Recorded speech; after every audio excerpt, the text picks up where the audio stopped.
এই রাজকুমারীর চুলগুলোতে সোনালি আলো জ্বলতো, কিন্তু তার চুলগুলো এত সুন্দর হলো কিভাবে? এর কারণ হলো এই ডাইনি বুড়ির কাছে একটা সোনালি ফুল ছিল।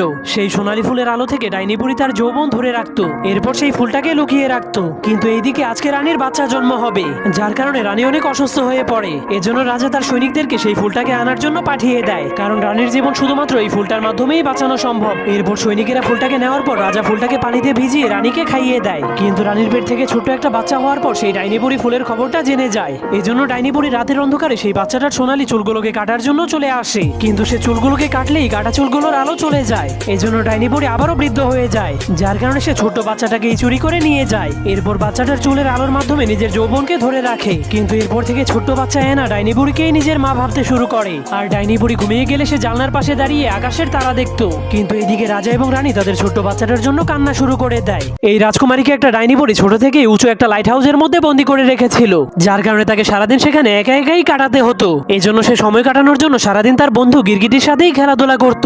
আর যখনই সেই ডাইনি বুড়ি এসে তাকে নিচে থেকে ডাকতে শুরু করত, তখনই রাজকুমারী তার বড় বড় চুলের সাহায্যে ডাইনি বুড়িকে উপরে নিয়ে আসতো, কারণ রাজকুমারী এই ডাইনি বুড়িকেই নিজের মা মনে করত। এজন্য সে ডাইনি বুড়িকে বলতো, মা তুমি আমাকে এখানে একা ফেলে চলে যাও কেন?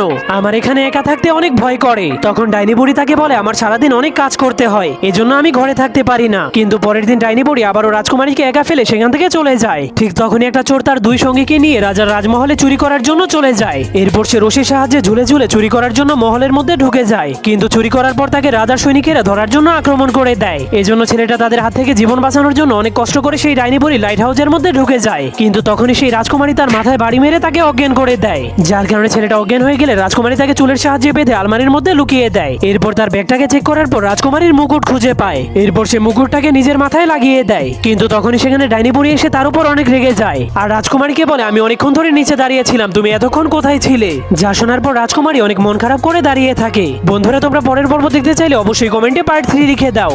এটা এমন একটা দুনিয়া যেখানে মহিলাদের বাচ্চা নেওয়ার কোনো প্রয়োজন হতো না, কারণ কোনো মহিলার বাচ্চার দরকার হলে তাকে শুধু আকাশে টাঙানো একটা দড়ি টানতে হয়, কারণ সেই দড়ির পেছনে অনেকগুলো বাচ্চা ছিল। এজন্য অনেক মহিলারা এখানে বাচ্চা নিতে আসতো।